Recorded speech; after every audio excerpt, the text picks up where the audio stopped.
Et Milo, est-ce que tu peux Du coup, nous c'est faire cool. la présentation de tes sujets pour la journée? Ouais. Alors déjà, bonjour à tous. Aujourd'hui, on est là pour la quatrième édition d'Epoch Talk. J'espère que tout va bien pour vous. Et du coup, pour moi, aujourd'hui, c'est moi qui commence. Les deux sujets seront la chute de Discord, liée à un changement qui a été fait il y a très exactement 3 jours et qui a pas mal remué à peu près toutes les communautés, que ce soit Twitter, Reddit, etc. Du coup, on va parler de ça. Et aussi, on va parler d'un sujet qui remonte un peu, mais qui là ressort un peu en force avec plein d'autres leaks. Et on va parler du leak majeur de chez Apple qui date de décembre, il me semble, où tous leurs prochains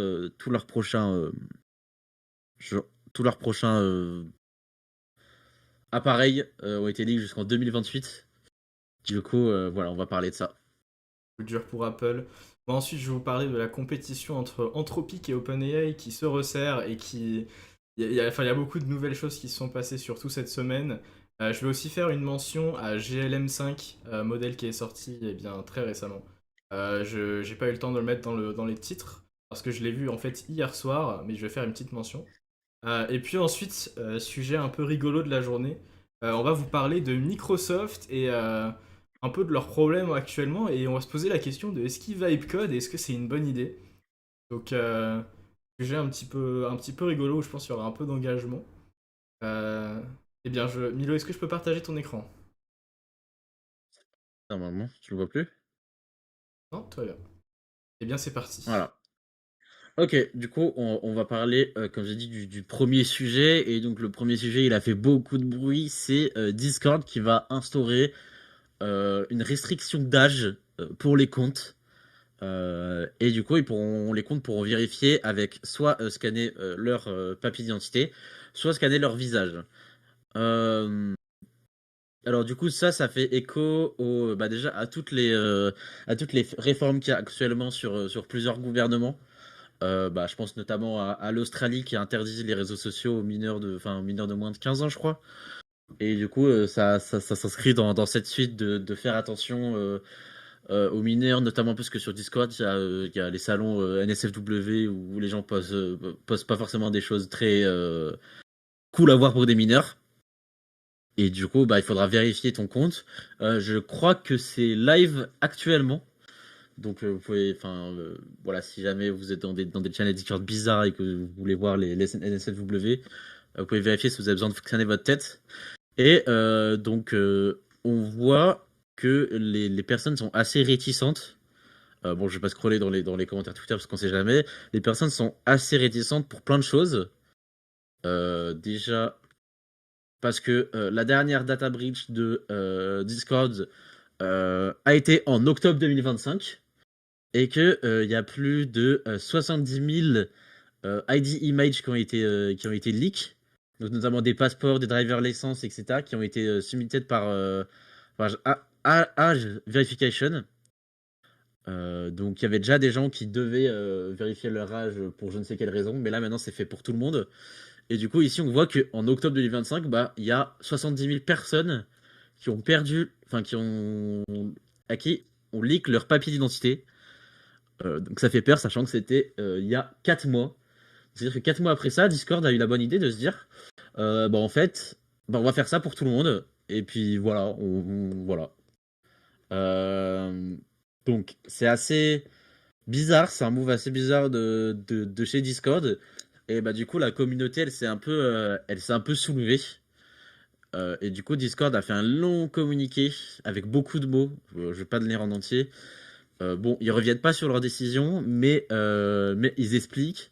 Ils disent que leur ID va être utilisé juste pour regarder ton âge et ensuite supprimé.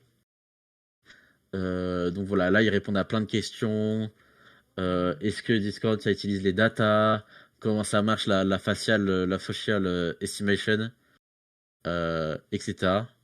Là on voit, là on voit par exemple une petite vidéo drôle où un mec utilise un personnage Gmod pour faire la reconnaissance faciale et que ça détecte bien. Je crois que voilà, ça détecte bien le fait que que les personnes ont bien l'âge nécessaire, pardon. Ils sont forts, ils sont forts. Euh, Ils sont forts, les gens, ils ont beaucoup d'imagination. Et du coup, ici, on peut voir bah, que, encore une fois, voilà, c'est un article du Monde. Euh, bon, ici, ils sont un peu moins virulents que sur Twitter ou Reddit. Mais ici, voilà, pour accéder à toutes les fonctionnalités, podcasser comme adulte. Voilà, en décembre, l'Australie est devenue le premier pays à interdire légalement les réseaux sociaux, d'accueillir des enfants de moins de 16 ans. Et du coup, bah, ça survient dans un contexte de pression des gouvernements. Donc techniquement, c'est pas une mauvaise chose. En fait, dans le contexte de Discord, enfin le contexte de Discord, etc., c'est un peu bizarre.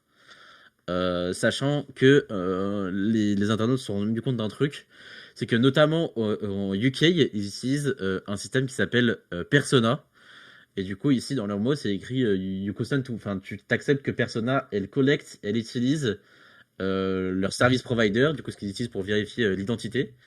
Et du coup, si on va sur la description de Persona, on dit que ils peuvent aussi obtenir des informations personnelles à partir d'autres sources, comme des third-party database, pardon, des records, des government records et aussi avec les datas qu'ils ont collectées.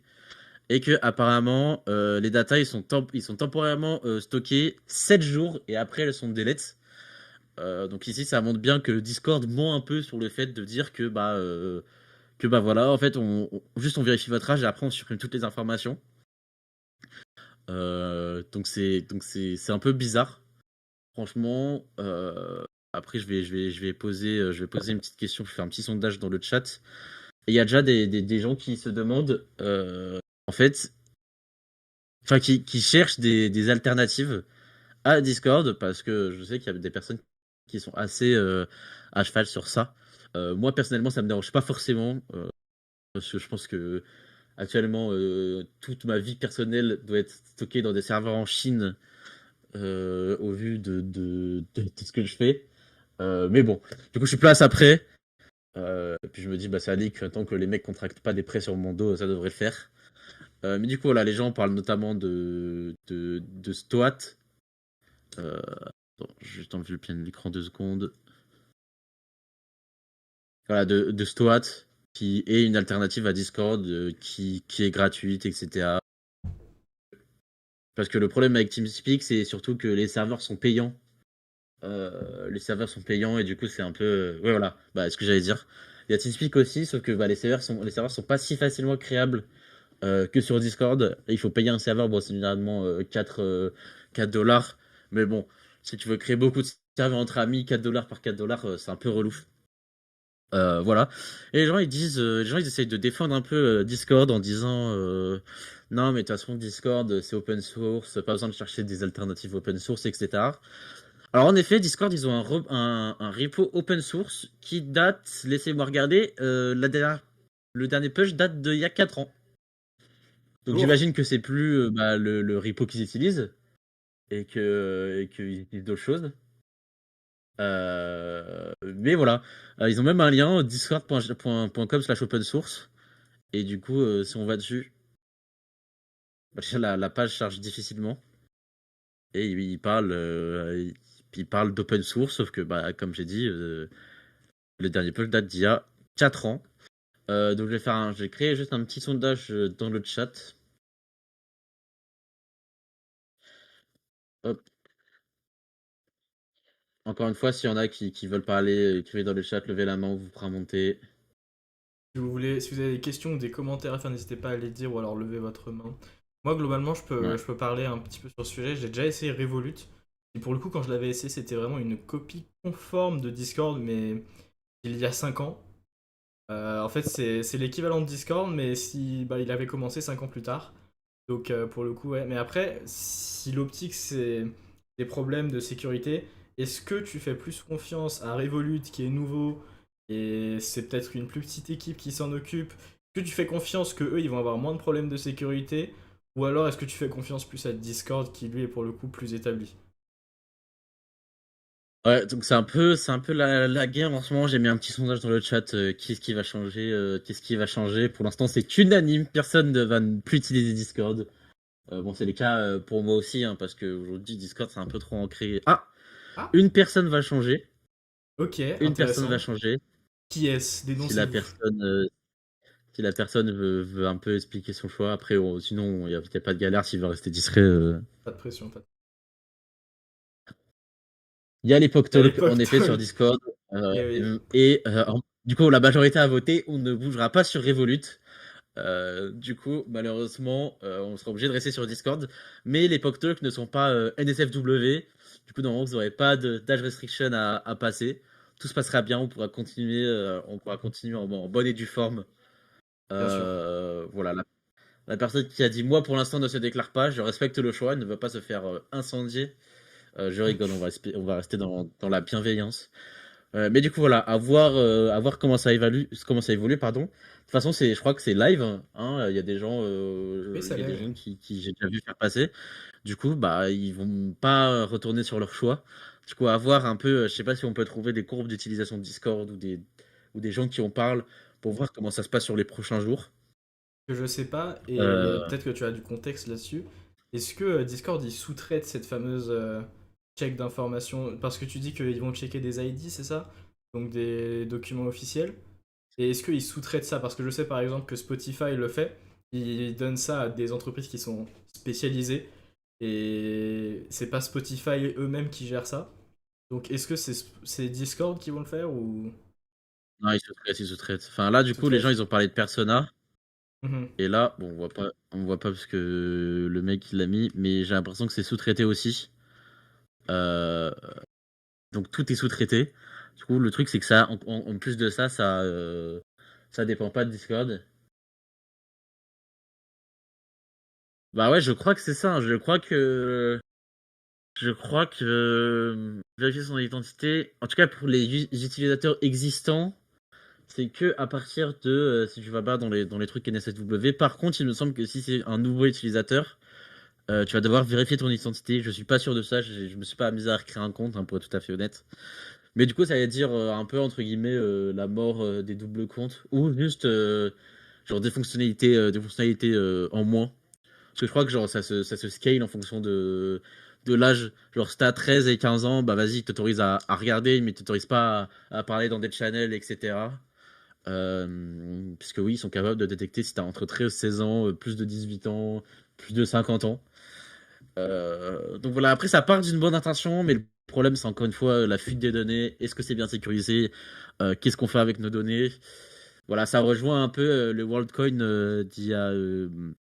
Deux semaines. d'il y a 2 semaines. Parce que passer sa tête ou passer sa carte d'identité, son permis de conduire, n'importe quoi, c'est à risque. Bah, Oui. comme on a vu, voilà, des fuites énormes de données. Des fuites énormes de données. Et du coup, voilà, un petit site de top 10 des alternatives à Discord. Si la personne qui a dit moi est intéressée. Rocket Chat, Element, Cini, Revolut. Toad. Je crois que ça a été renommé en Stoat du coup, hein. Parce que c'était trop proche de Revolut, parce que quand j'ai vu le lien, ouais, Peut-être. Stoat.chat. Bon, bref. Anyway. Tout ça pour dire que voilà, il y a énormément d'alternatives qui existent si jamais vous n'êtes pas OK avec ça. Il n'y a pas de jugement. Je comprends. Moi, j'ai envie de me dire que tant que je vais pas sur des channels NSW, j'aurais pas vérifié mon âge. Mais voilà. Et puis ça, surtout ce petit truc de Discord open source, ça m'a fait bien rire. Sachant que c'est quand même des gens continuent à faire des PR, hein, des PR, voilà, le 6 mai 2025. Bon, ça remonte quand même un peu. Je m'attendais à ce qu'il y ait full PR troll en mode remove de hash verification, mais non. Et voilà. Et du coup, on va passer sur le deuxième sujet. Si personne a des questions ou personne ne souhaite parler, parce que j'ai pas vu quelqu'un lever la main, mais non, normalement Regarde, normalement, il n'y a personne. personne ne souhaite parler, personne n'a des questions. Voilà, du coup, on va passer sur le prochain sujet qui a été pareil, un sujet assez majeur en décembre, qui a fait pas mal de tours d'informations, d'articles, etc. C'est un leak interne qui a été absolument immense chez Apple, parce qu'il a leak tous les prochains appareils d'Apple jusqu'en 2028, ainsi que les futures features de iOS. Donc ça, c'est honnêtement terrible pour une société comme Apple qui font leur système de keynote avec l'attente, etc. Même si généralement, on sait ce qui va arriver. Quand même, il y a quand même des surprises des fois. Ici, il y aurait eu des bonnes surprises s'il n'y avait pas eu ça. Donc on va commencer par des choses qui sont pas super super intéressantes, notamment un AirTag 2.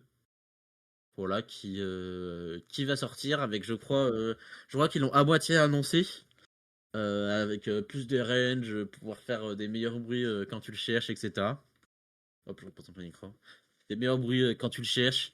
Un nouvel Apple TV, un nouvel Apple Studio Display, ça c'est l'écran. Franchement, j'ai entendu des très bons retours sur l'écran, même s'il coûte extrêmement cher. Du coup, je pense que le Display 2, il va être encore meilleur. Je crois qu'il parlait de nouvelles technologies supérieures à OLED. Donc voilà, ça va être aussi super intéressant, mais peut-être un peu trop cher pour nous les moldus. Au niveau des iPads, du coup, un nouvel iPad et un iPad avec une puce M4. Je sais pas si ça se faisait déjà des iPads avec des puces de Mac, de MacBook. J'ai pas la data, je suis pas dans le game, je suis pas dans le game de l'iPad.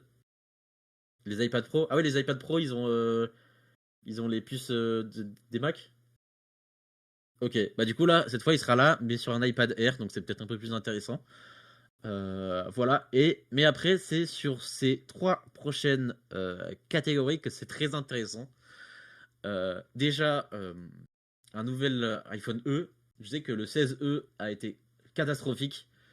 Et tout le monde le dit que c'est le pire iPhone sorti depuis bien longtemps, au-dessus de tous les clones 14, 15 et 14, 15. Et du coup, là, à partir de l'année prochaine, ils veulent sortir un 17E. On verra, notamment je sais que sur le 16E, par exemple, ils ont retiré le MagSafe pour gagner de l'argent. À C'est quoi déjà la voir. lignée E? L'iPhone R. De quoi? La lignée E, c'est quoi déjà? C'est les trucs low cost. C'est ce qui remplace les SE. Ah, Et du coup, ils font des économies sur tout. Genre là, c'est un iPhone 16. Il avait Apple Intelligence, mais il avait une puce en dessous. Il avait pas Dynamic Island. Il avait pas MagSafe. Il avait qu'un seul appareil photo, je crois. Enfin, des trucs comme ça. d'accord. Et du coup, c'est pas très rentable. Mais du coup, à voir ce que ça va être. Un iPhone R2.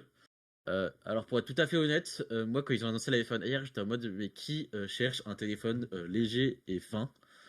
Pour moi, c'était vraiment pas ça le problème des iPhones. Et enfin, des vendeurs de chez Apple m'ont dit que bah si, ça se vendait bien. Et la preuve, ils vont faire un deuxième volume. Du coup, à voir, j'imagine plus avancé, plus poussé. Bon, 18 Pro, 18 Pro Max, etc. Et voilà, et là, on arrive sur la partie intéressante, un foldable phone. Ça Mais fait non! combien de temps que ça fait combien de temps que on parle d'un iPhone pliable, bah, depuis les sorties pliables de Samsung, etc. Et aujourd'hui, c'est officiel, normalement, à part s'il repousse, mais c'est officiel, le foldable iPhone sera annoncé soit l'année prochaine, enfin soit cette année, soit l'année prochaine. Et moi, quand j'ai vu ça, j'ai eu un peu peur parce que moi, j'avais jamais des bons retours sur les folds. Mais apparemment, au niveau des ventes, bah, ça augmente d'année en année. En plus, prendre ce graphique-là. Ça augmente d'année en année et c'est mené à augmenter de façon exponentielle. Enfin, de façon croissante, pardon. Et du coup, là, Apple va se positionner dans un, euh, dans un marché qui grandit et qui va être amené par la hype d'Apple. Donc, il va sûrement prendre encore plus de croissance que ça. Sachant que ouais, Samsung rien qu'à eux seuls, voilà, je sais plus s'il y avait les chiffres. Là, le Galaxy Z Fold 7 à 2000 $. Il a obtenu beaucoup plus de précommande. Il a eu 50% de plus de précommande que le Fold 6. Euh, donc voilà, 250 000 unités en seulement 4 semaines pour un téléphone à 2000 $ pliable. Moi, je trouve ça énorme. Sachant que ouais, toutes les personnes, enfin, je connais des personnes qui ont des téléphones pliables et les avis sont un peu mitigés. Voilà, on voit pareil encore une fois la courbe de croissance. Et je crois qu'il y a déjà, il y a déjà un peu des leaks À quoi ça pourrait ressembler? Moi, personnellement, les téléphones pliables, c'est vrai qu'on n'en voit pas souvent. La dernière fois que j'en ai vu, ça devait faire il y a 2 semaines. C'est hyper tôt. Ouais, mais j'en avais pas vu avant d'il y a un an, quoi. Ah, ok. Et voilà, les leakers ils ont déjà apparemment le design, sachant que si il ressemble vraiment à ça, bah je vois pas l'intérêt. Voilà, pour être tout à fait honnête. Quand on regarde pour les foldable iPhone, c'est quand même le design qui ressort le plus. Moi, si c'est pour avoir l'équivalent d'un. Ouais, je sais même pas comment je pourrais dire cette taille, mais que ça rentre dans la paume de la main. euh, je vois pas où serait l'intérêt. Ah si! Ah si, parce que du coup, il serait déplié de l'autre côté. Hmm. Je sais pas, moi, le design me convainc pas. Moi, quand je vois ça, ça me convainc pas personnellement. Je sais pas vous qui écoute le Pop Talk, mais moi, personnellement, je suis pas très convaincu ce design en long. Ça te fait Surtout pas rêver. qu'en hauteur, contrairement aux autres, non, ça me fait pas rêver et ça fait pas très Apple, quoi. Pas très Apple. Donc Après, voilà, c'est il que y a des leaks de déjà design. ça. Hein? C'est que des leaks de design, ça va peut-être changer. Sûrement. Ouais. En gros, ils ont deux phases pliées avec un écran et une avec deux écrans liés. Ouais, voilà, c'est ça. Donc je comprends mieux, mais je suis quand même pas convaincu. Il y a aussi un truc que j'ai euh, omis parmi ça, c'est que apparemment quand ils vont lancer l'iPhone 20 en 2027, ce serait du coup, il y aurait apparemment une caméra sous l'écran.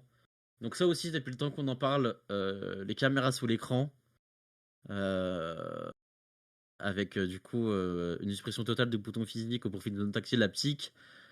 Euh, c'est aussi une chose dont on parle depuis l'iPhone X, je crois. Depuis l'iPhone X, on en entend parler. On dit ouais, ok, cette encoche c'est bien, mais quand est-ce que ces caméras elles passent sous l'écran?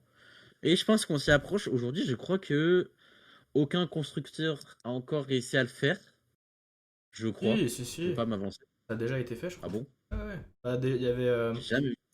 euh, il y a les téléphones One, je crois, ils en avaient déjà sous l'écran des caméras. Les OnePlus? Ouais, les OnePlus. Euh, J'aurais pas d'autres exemples sous la main, mais je crois que ça a déjà été fait, hein. Moi, franchement, à voir. Là, si je regarde en live et que c'est un flop. Après, moi, je sais qu'il y a encore des choses qui sont en mode. Ouais, la caméra, elle se tourne. Non, tu vois, il y a encore une petite encoche. Hmm. Je crois que ça a déjà été fait quelque part, je crois que j'en ai entendu parler. Si y en a dans le chat à qui ça dit quelque chose, voilà, dites-nous. Moi, personnellement, ça me dit rien.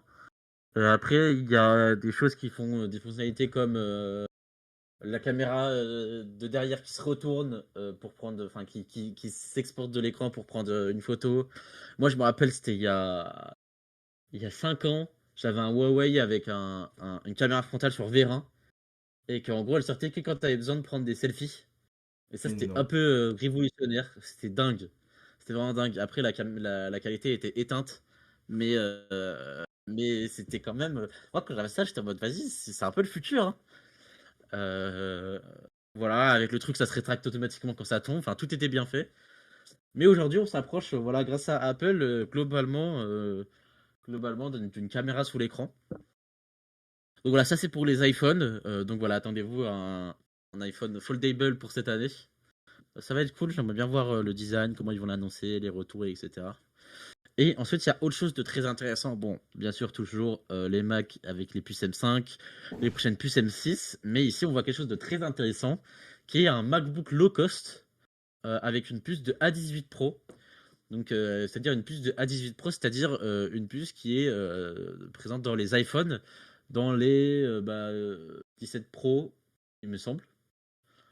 Mhm. Et du coup, ici, on voit du coup 60 Hz, A18 Pro chip, 8 Go de RAM, et de 600 à 700 dollars de prix. On peut compter un prix un peu similaire en France. Et du coup, ça voudrait dire que Apple s'ouvre à l'entrée de gamme pour ces Mac, qui je crois que même pour l'instant, au niveau des MacBook et des MacBook Air, c'était pas si donné que ça. C'était déjà fait compter minimum 1000 euros. Et là, si ça s'ouvre à des prix de type 600 euros, franchement, je pense qu'ils vont tout prendre. Ils vont tout prendre. Parce que pour des tâches de bureautique, par exemple, je pense à tous ceux qui sont en amphi, qui sont en études de droit, par exemple, qui ont besoin de prendre des notes, ou même, je sais pas, nos grands-parents qui ont besoin d'un PC, nos parents qui ont besoin d'un PC pour faire des trucs administratifs, etc. Et qui n'ont pas besoin bah, de faire du montage, de faire la 3D, de jouer aux jeux vidéo. Bah ça, j'ai quand même l'impression que c'est assez parfait et qu'il n'y a un peu rien à dire dessus. Mais maintenant, à voir comment ça se passe. Bah, ils nous vendent tous les années que les nouvelles puces sont extrêmement performantes. Mais ici, on voit que bah, les retours sont pas très, comment dire, prenants. Mais voilà, quelqu'un qui veut faire son intéressant, qui veut comparer à un M1, qui lui dit, gros, qui dit littéralement que le M1 va atomiser, enfin non, que le A18 Pro atomise la M1 et que c'est même pas Et close. Du coup, ouais, ces commentaires-là, ça a peu de valeur parce que globalement, moi, si tu regardes l'idée en elle-même, enfin, c'est genre génial. T'imagines tes parents, ils ont pas besoin d'un. Enfin, ils ont besoin d'un ordinateur. Est-ce que tu vas leur donner un Windows où ils vont peut-être avoir des problèmes ou alors est-ce que tu vas leur prendre un low-cost MacBook pour que ce soit plus simple pour eux et globalement, d'un point de vue utilisateur euh, un point de vue utilisateur général, ça peut être vraiment un super produit. Moi, je valide. ouais, je pense que comme ça a été dit dans les commentaires, là, ça va un peu casser le marché des ordinateurs pour étudiants. Et ici, on voit que de toute façon, des Mac, t'en as pas avant 1100 euros. Donc, c'est-à-dire, il y a peu de personnes qui peuvent se procurer ça. Et aujourd'hui, si ça mène avec un truc à 600 euros, bah, ça va tout prendre, comme j'ai dit. Voilà, mais malheureusement, nous, on ne pourra pas en profiter parce que 8 Go de RAM, c'est trop peu pour le dev. Et puis la puce, à voir ce qu'elle vaut. Moi, je suis pas convaincu sur ouais, pareil, le dev, etc. Bah, malheureusement, on va devoir continuer à acheter des MacBook Pro. Mais voilà. Et ensuite, la dernière partie intéressante, je vais essayer de faire rentrer ça en 30 minutes. La dernière partie intéressante, c'est sur ce qu'ils appellent les wearables. Et ici, on voit qui parle de glasses. Donc, il y a notamment, bah, par exemple, Meta, qui a annoncé leurs lunettes à réalité augmentée. Je parle pas des Ray-Ban Meta, mais vraiment des lunettes à réalité augmentée. Et ça fait pas mal de bruit. Je sais pas où ça en est actuellement, pour être tout à fait honnête. Euh, Ça va pas te je dire. crois que ça va bientôt être mis en vente. Je crois qu'il y a déjà eu des ventes aux États-Unis et que ça marche plutôt bien. C'est plutôt bluffant. Et ici, du coup, Apple va se mettre sur ce marché avec notamment des Air Glasses. Enfin, c'est tous les trucs qui ont été leaks, mais du coup, c'est-à-dire ils veulent s'orienter vers ça. Mac Connected Air Glasses, IA Smart Glasses. Euh, donc voilà. Euh, Ici, on voit bien que Apple refers to N401. Et du coup, ça veut dire une Meta Ray-Ban Competitor. Du coup, on a, imagine, Apple Intelligence mis dedans. Parce qu'on connaît tous Ray-Ban Meta pour les pranks dans la rue. Mais il y a quand même Gemini qui est inscrit dedans et qui peut faire de la reconnaissance de ce que tu regardes, etc. Et du coup, veulent concurrencer ce marché. Et ici, ça parle aussi de Cheaper Vision Pro. Parce que bon, même si le Vision Pro était un peu un flop, peut-être un Cheaper Vision Pro va être un peu mieux. Et du coup, tout ça sera pour cette année. Après, il y a les nouvelles puces, du coup, M5, M6, A20, A20 Pro, qui sortent tous les ans. Du coup, voilà, de beaux petits leaks chez Apple, qui nous annoncent que du bon. Peut-être que cette année sera, avec l'année dernière, l'année de l'innovation chez Apple. Enfin, même en fait, avec cette année, sera l'année de l'innovation. On l'espère. On en a marre des clones d'iPhone, des clones de tout. On veut du renouveau. Et Apple est sur une bonne lancée pour ça. Voilà. Bah merci Milo, est-ce qu'on a des questions dans le chat? Je vais laisser une petite minute qu'on puisse toujours switcher entre les sujets. Et moi je vais passer du coup sur mon prochain sujet qui va être la compétition entre Anthropic et OpenAI. Alors, bah, du coup je vais commencer direct. Soyez Anthropic, jeudi, non c'était pas un jeudi je crois, 5 février 2026 à 6h45 de l'après-midi. vous sortez votre nouveau modèle flagship, le Opus 4.6. Vous avez sûrement entendu parler cette semaine-là. Ils ont sorti ce nouveau modèle qui est du coup leur nouveau modèle Frontier avec, enfin du coup qui va remplacer Opus 4.5. Et l'une des fonctionnalités principales de ce nouveau modèle, c'est une context window qui a été largement améliorée, donc avec 1 million de tokens de data en contexte. Donc je crois que de base, les modèles anthropiques, c'était du 200 000 tokens de contexte. Donc là, c'est vraiment une grosse upgrade de ce point de vue-là, notamment. Et donc ici, on peut voir leur article lors de la sortie de ce modèle qui disait, alors pour contexte, cet article a été changé entre-temps. Au début, à sa sortie, cet article disait le nouveau modèle, le meilleur modèle pour le code et tout ça, qui bat premier dans tous les benchmarks. Et du coup, ici, on peut voir plusieurs choses. Doit y avoir le prix par ici, donc on peut voir que c'est 5 dollars pour million de tokens entrée, 25 dollars par million de tokens de sortie. Donc on est quand même sur des prix qui sont très conséquents et qui sont. Bah, en fait, je crois que c'est les mêmes prix qui étaient pour Opus 4.5. Donc en termes de pricing, Entropy qui sont toujours placés quand même sur l'échelon assez élevé. On peut voir qu'il y a aussi, ils ont mis aussi des benchmarks avec en comparaison de Opus 4.5 et de ChatGPT 5.2 et aussi de Gemini. Eh bien, du coup, ça c'était à quelle heure on avait dit?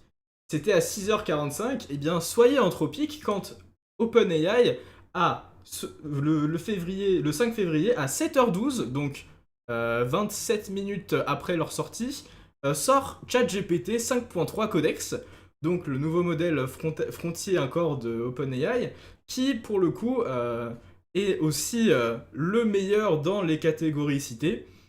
Du coup, oui, bah, alors bon, là, je fais un peu la blague, mais c'est à chaque fois qu'il va y avoir une sortie de modèle d'un de ces grands laboratoires, enfin, ils vont tous se suivre et dire non, c'est moi qui est le meilleur, et non, en fait, non, c'est moi qui est le meilleur, et ils vont toujours se one-up.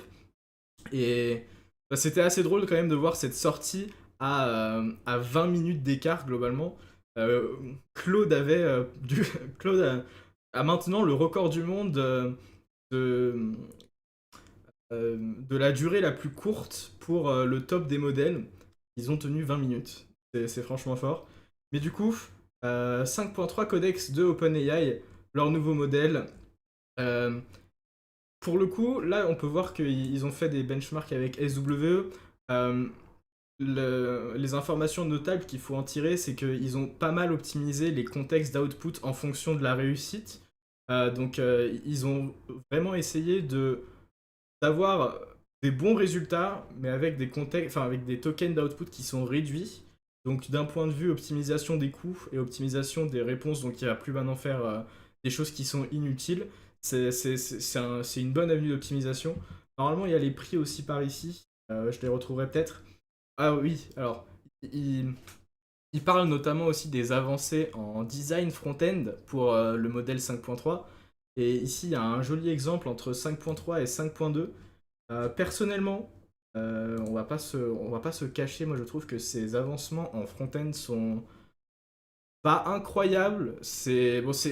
Globalement, c'est du design que je m'attendrais de voir d'une IA, mais c'est pas non plus quelque chose qui est incroyable. Qui est incroyable à ce niveau-là. Alors, je vois qu'on a des commentaires. Reza qui dit pas ouf, Opus 4.6. Bah, en vrai, je suis assez d'accord. Globalement, c'est une upgrade marginale comparée à 4.5.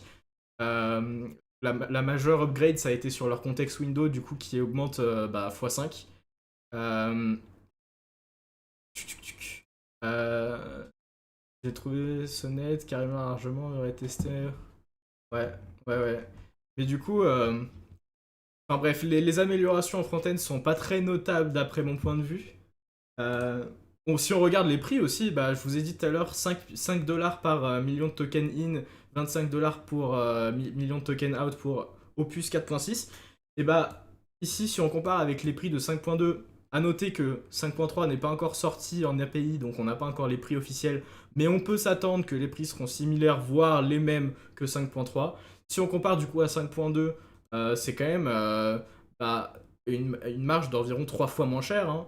Donc on compare du 5 $ en entrée à 1,75, du 25 $ en sortie à 14 $ en sortie pour 5.2. Bon là, un peu moins de x2 de réduction. Donc en termes de prix, ChatGPT, en termes de pricing et de compétitivité, euh, ChatGPT est toujours en avance sur ce point de vue-là. Et bah alors du coup, je viens de le mentionner, mais ce modèle n'est pas encore disponible en API. Ils font toujours ça, les releases d'OpenAI. Ils sortent leur modèle, enfin ils l'annoncent. Il est disponible directement sur l'UI de chatgpt.com, mais il n'est pas directement disponible dans l'API. Donc si vous voulez l'utiliser dans Cursor par exemple, ou dans OpenCode, ou citer X outils, bah, il n'est pas encore disponible du coup dans l'API. Donc on n'a pas les prix officiels. Et c'est pour ça aussi, le fait qu'ils mettent des résultats de benchmark dans leur annonce, c'est un peu déloyal, je dirais, parce que on n'a aucun moyen de les tester actuellement, parce on n'a pas d'API à taper. Donc c'est cool de mettre des benchmarks, mais si on peut pas le tester nous-mêmes, ça n'a pas vraiment de valeur. Une autre sortie d'OpenAI cette semaine, c'était Codex, l'application, et non pas les modèles. Codex, c'est une application qui vous permet de gérer vos agents, mais du coup sur un UI. Donc sur différents projets, vous pouvez créer plusieurs tâches et les manager en fonction de worktree. En fait, ça utilise des worktree Git pour faire de la parallélisation de tâches en fonction des agents. Donc ce que ça va faire, c'est que ça va créer un nouveau worktree par tâche, et ensuite il va faire des merges, et puis bref. Euh, pour le coup, l'application a l'air assez cool. C'est, je pense, le principe, c'est de n'avoir pas c'est de ne pas avoir d'éditeur de code. C'est juste tu parles à ton chat et il va venir gérer le reste et il te fera ton application. Il n'y a pas de code à interfacer. Le principe, c'est vraiment du coup full prompting, full agent, tout ça. Euh, Maintenant, je vais un peu rentrer dans le corps du sujet de Anthropic versus ChatGPT slash OpenAI cette semaine-là. Vous avez sûrement dû voir que Anthropic, alors déjà ChatGPT, pour contexte, on en a déjà parlé, mais pour contexte, ChatGPT a introduit des pubs sur certains plans, notamment certains plans payants. Et Anthropic a fait des petites publicités cette semaine qui étaient franchement drôles. Et je vous conseille, si vous les avez pas vues, d'aller les voir. Euh, je vais pas vous les passer, mais c'est il y a des pubs qui disent oui, alors vous voyez, vous pouvez demander ça à, enfin, à une IA et puis ensuite il va vous répondre une pub et c'est rigolo. Et bah le principe c'est que Claude, et ben on fera jamais ça. Donc assez rigolo ce qui s'est passé sur ça. Il y a eu ici il y a un article que je peux vous envoyer dans le chat si vous regardez, ça liste un peu toutes les pubs qui ont été faites. Euh, c'est merci Milo d'ailleurs qui m'a envoyé ce lien pour toutes les lister. Je vous conseille d'aller les regarder, c'est vraiment assez drôle. Moi, en tout cas, ça m'a bien fait rire quand je les ai vus. Et Sam Altman, donc CEO de OpenAI, a réagi face à ces vidéos. TLDR, il dit oui, c'était drôle, moi ça m'a fait rigoler. Et ensuite, à la fin, il dit mais on est quand même content que maintenant il y ait plus de gens qui utilisent Codex que Claude Opus.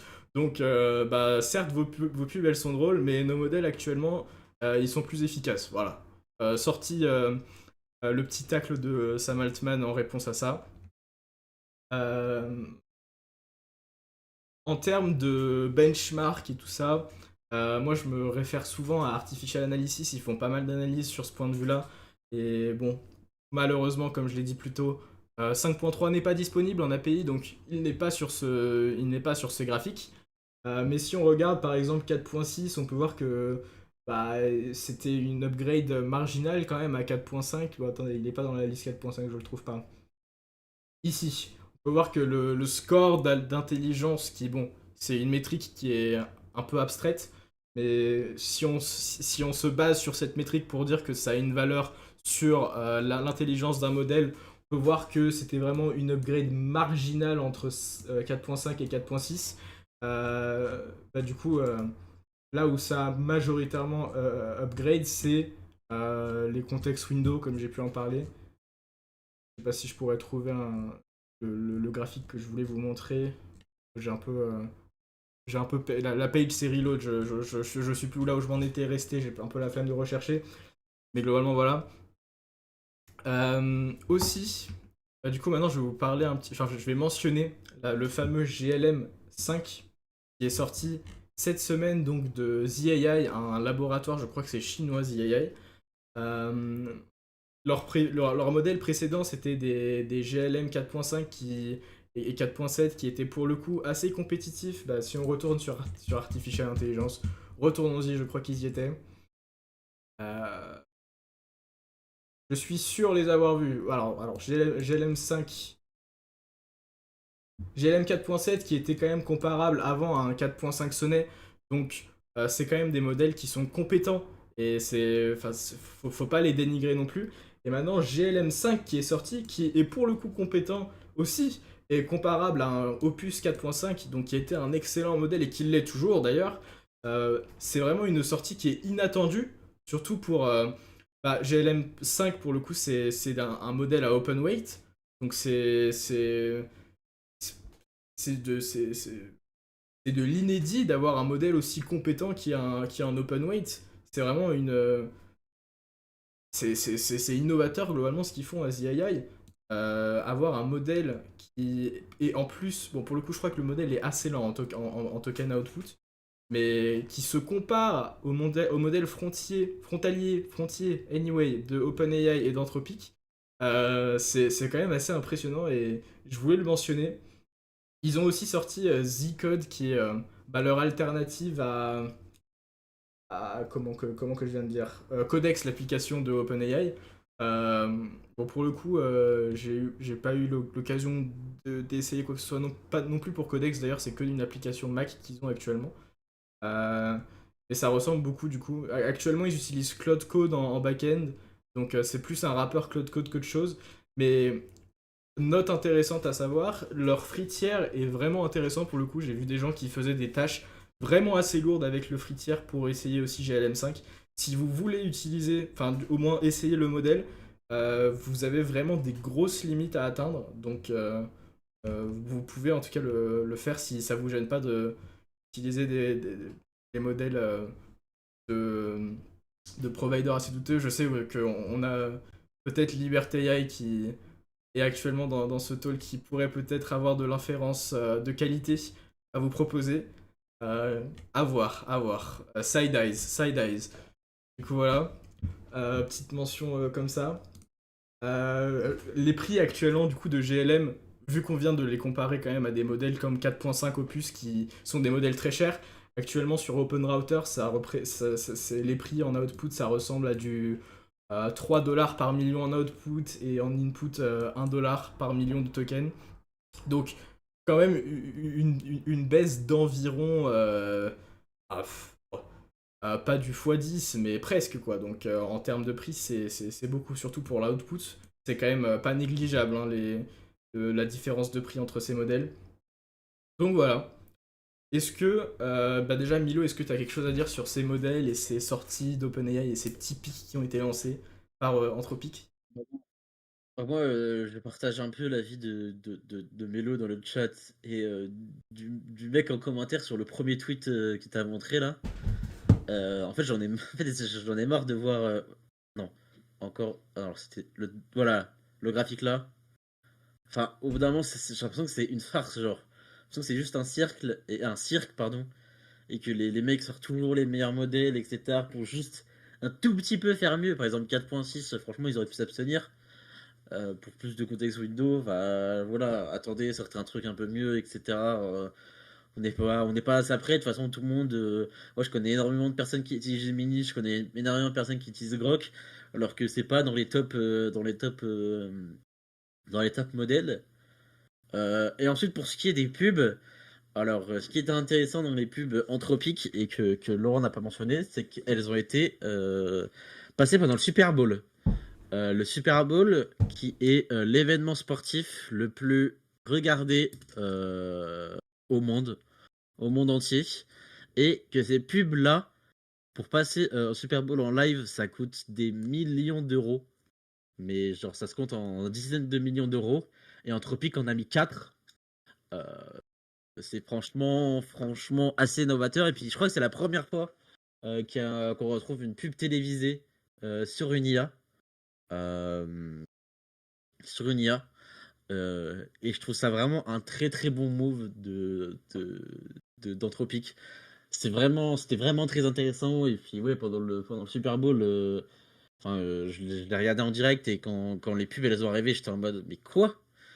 Enfin, en plus, c'est des pubs où tu reconnais directement que c'est une IA. Et je crois qu'au début, c'est pas mentionné que c'est Claude. Et tu te dis, mais c'est quoi ça? Et à la fin, tu vois Anthropic et tu fais, ah ouais, ils sont forts. Non, ils ont Euh, fait fort, ils ont fait fort. Ouais. Ils ont fait fort. Donc voilà, en plus, pendant le Super Bowl et tout, enfin, il n'y avait pas meilleur moment pour placer leur pub.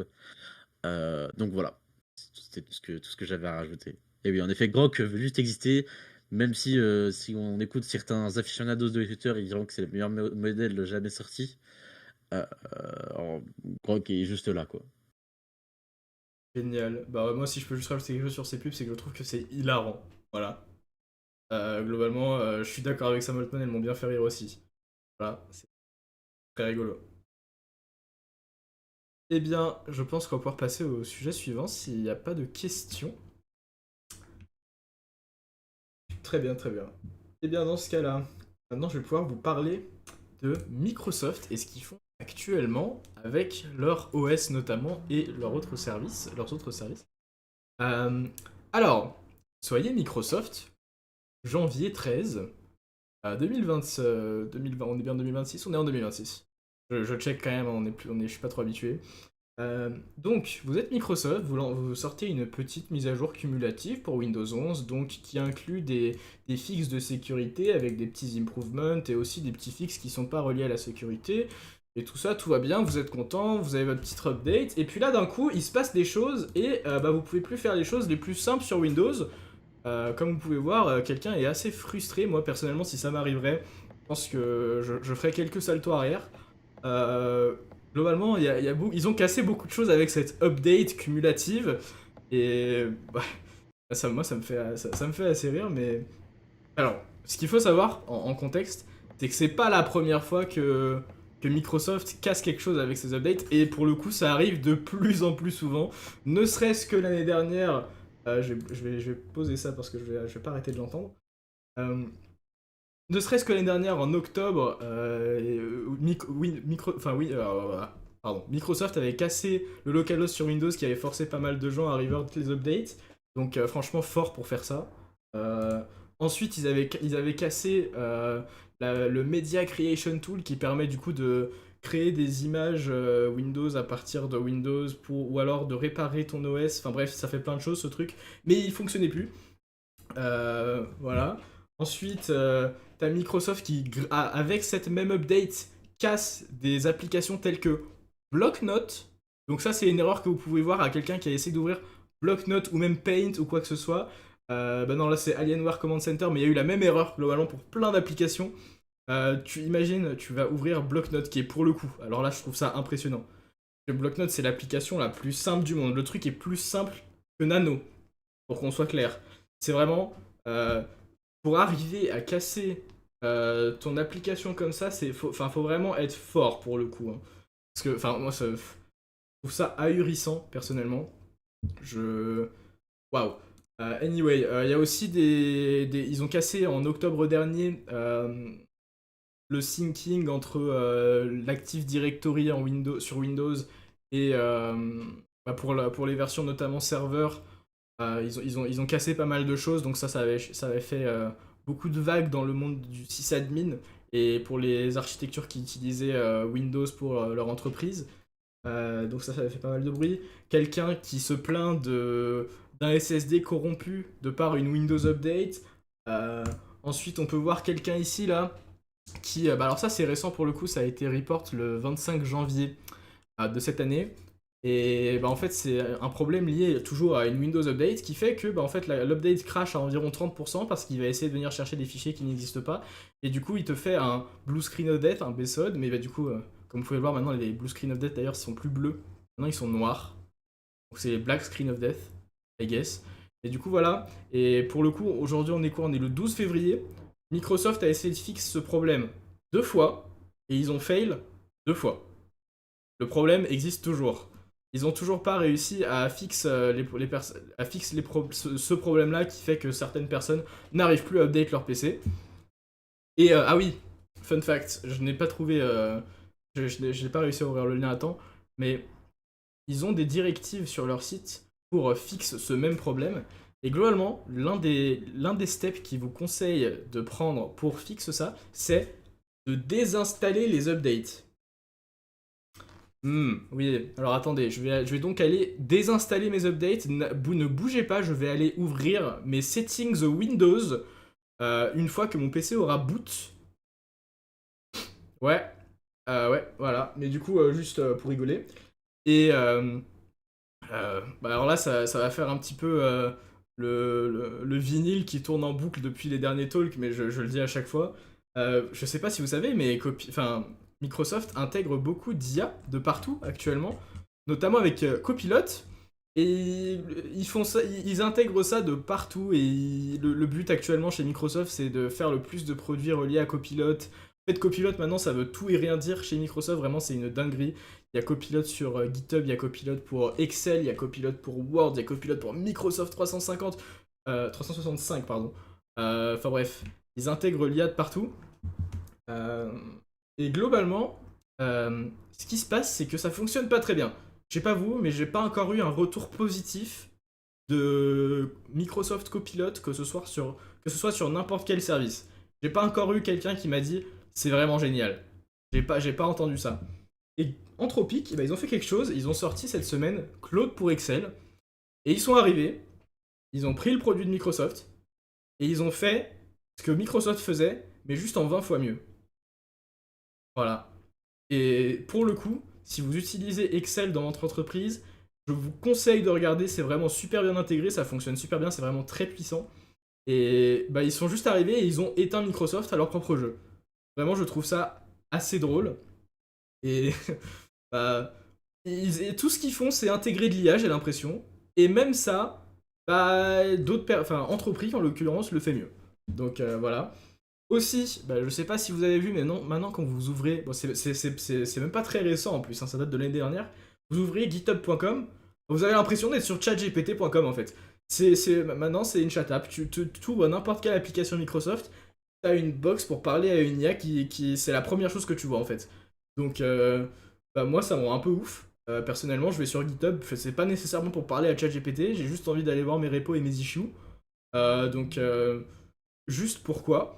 Et aussi, en parlant des problèmes de Microsoft récents avec des outages ou des bugs ou quoi que ce soit, j'ai eu un problème moi-même cette semaine, lundi, quand à partir de 15 h GitHub jusqu'à pendant environ 4 heures, GitHub était bah, presque inutilisable en fait.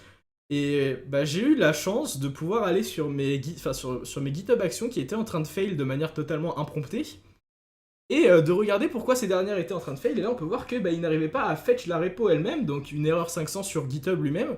Alors bien sûr, je n'arrivais pas à git clone ma repo, mais par contre, je pouvais demander à Copilot de m'expliquer cette erreur en précision, et du coup, grâce à ça, Copilot a pu m'expliquer qu'en fait ce n'était pas de mon ressort et que c'était un problème de GitHub. Donc globalement, ce que j'en sors de cette histoire, c'est que GitHub, Microsoft, ils passent plus de temps à intégrer de l'IA que d'avoir un système qui fonctionne.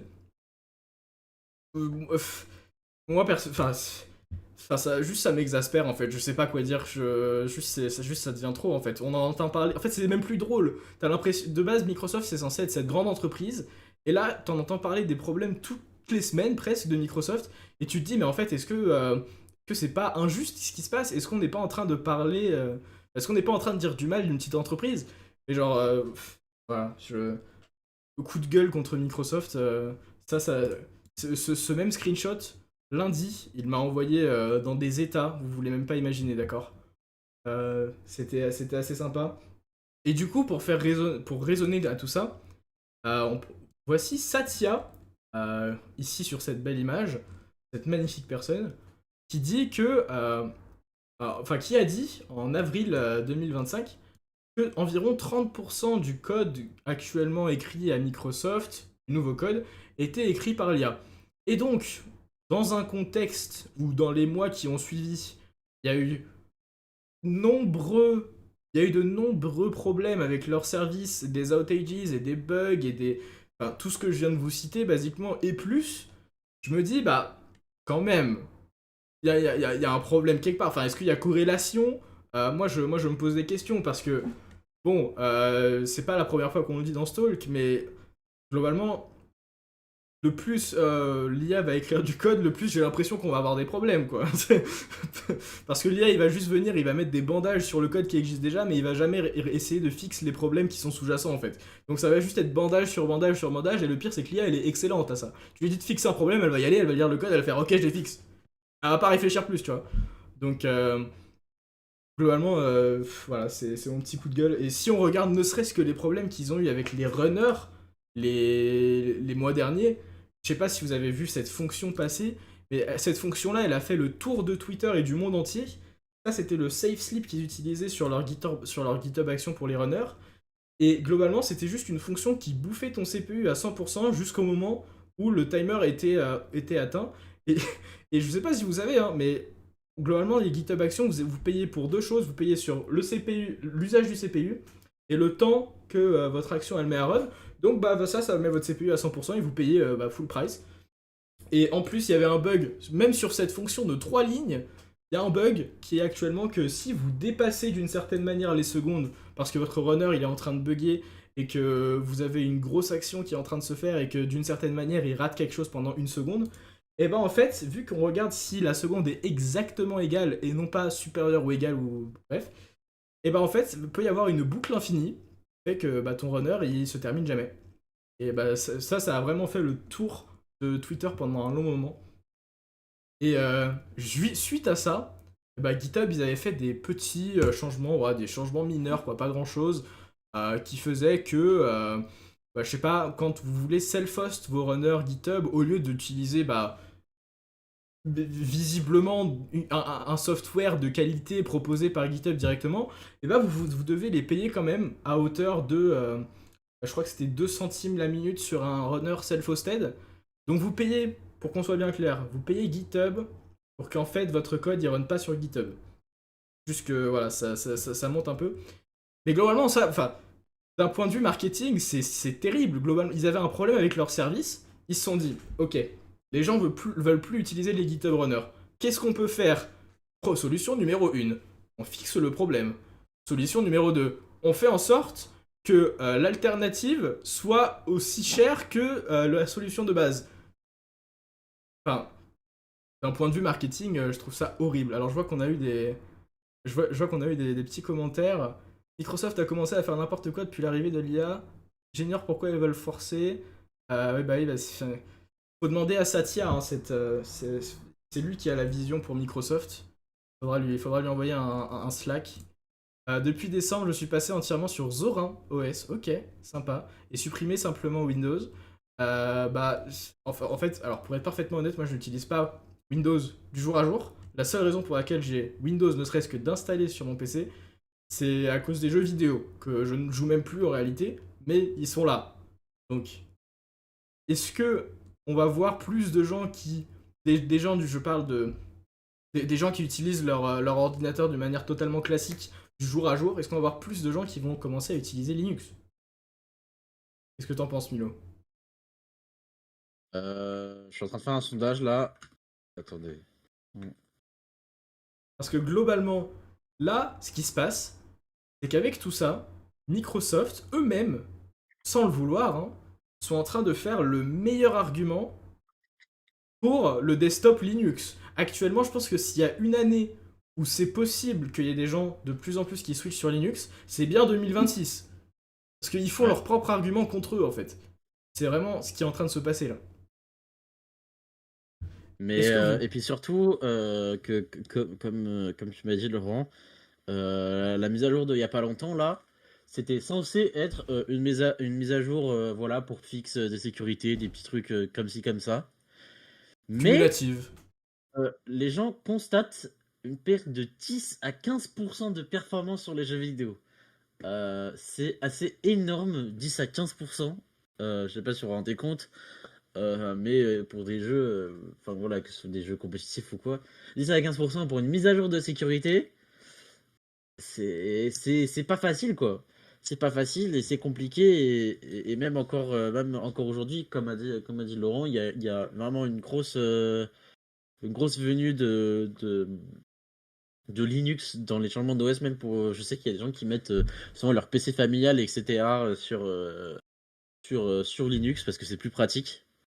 Euh, mais c'est vrai que moi j'ai tout le temps eu des problèmes de RAM sur Windows. Moi, pour l'instant, je ne suis pas passé sur Windows 11 et j'utilise Windows 10 parce que voilà, quand j'avais mon PC, c'était pas à l'époque des Steam Deck, etc. Où tous les jeux sont portés sur Linux. Euh, et moi, j'utilise toujours Windows 10 et en effet, bah, niveau mémoire, etc., c'est une catastrophe. Et là, quand je vois les mises à jour qui font que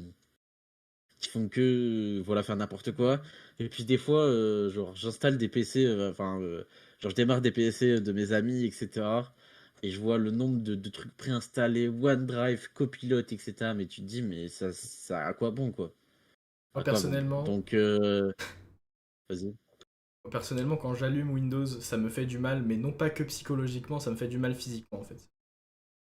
Genre je le Ouais. ressens dans mon corps, ça ne peut ça fonctionne. Ça me fait du Donc mal. voilà je pense que passer sur Linux c'est beaucoup plus considéré donc là je vois déjà trois votes qui comptent changer leur OS principal pour Linux. Je pensais que tout le monde allait dire non. 4. 4 votes. Honnêtement, je pensais que tout le monde allait dire non, que ça allait être similaire à Discord, mais pour l'instant, on est sur un. Ah, On est sur du bon. 80% quand même hein, pour l'instant, c'est bon Ouais, score. aïe, aïe, Ah, aïe, aïe aïe aïe, aïe, aïe ça se aïe aïe dégrade. aïe aïe aïe. Ah, les mecs ont commencé à voir le sondage. Mais bon, quand même, 4 personnes qui votent oui. Alors, en vrai, c'est compréhensible. En vrai, je ferais de même si j'avais pas la faute de tout supprimer. Je ferais de même. Mais voilà, ouais, Microsoft, en effet, là pour moi, ils ont plus l'air de clowns. Ils font des mises à jour qui servent à rien, alors que c'est censé être la top 1, top 1 entreprise tech au monde. Euh, et voilà, c'est assez catastrophique, mais ça me fait de la peine. Ça me fait de la peine. Et Mac qui s'en sort dans tout ça sans problème, hein, qui reprennent aussi de la force sur les PC portables. Donc j'ai l'impression que Mac prenne de la force sur les PC portables, enfin iOS prenne de la force sur les PC portables, et Linux prend de la force sur les PC fixes. Qu'est-ce que va devenir Microsoft dans 1 ou 2 ans? Après À le voir. truc c'est que Microsoft la plupart de leurs revenus actuellement c'est pas Windows, c'est tout ce qu'ils font autour. Globalement, Oui, bien sûr. ils vont survivre ne serait-ce que grâce à leur cloud, tu vois. Bien Mais sûr, bien sûr. bah il y a Windows quand même, enfin il existe toujours. Surtout qu'on rappelle, normalement, si on ferait les choses en toute légalité, sans passer par des sites tierces, euh, la licence Microsoft, enfin Windows, est censée coûter assez cher, de type 100 et quelques euros. Moi, si je paye une licence plein prix à 100 euros et que je me retrouvais avec des boosts de OneDrive et de Copilot sur mon PC, je pense que je pète un plomb. Et en effet, ils peuvent pas crever Microsoft, on est tous d'accord sur ça, mais où est-ce que va être leur marché au niveau des OS?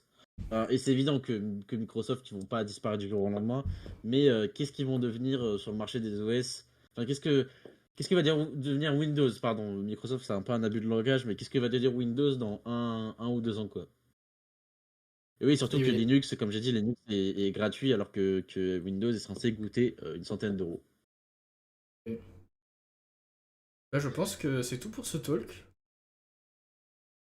Et bah j'espère que vous avez bien apprécié ce talk. N'hésitez pas, si ça vous a plu, à en parler autour de vous pour que plus de gens puissent aussi en profiter. Et bah on espère que vous avez passé une bonne journée et que ce talk vous aura plu. Milo, un dernier Ouais, mot? nous, on a kiffé, perso, c'était vraiment des sujets, honnêtement, vraiment des sujets cool, je suis content. Euh, on n'a pas parlé de beaucoup d'IA pour une fois, c'est un peu plus orienté software, donc ça m'a fait plaisir.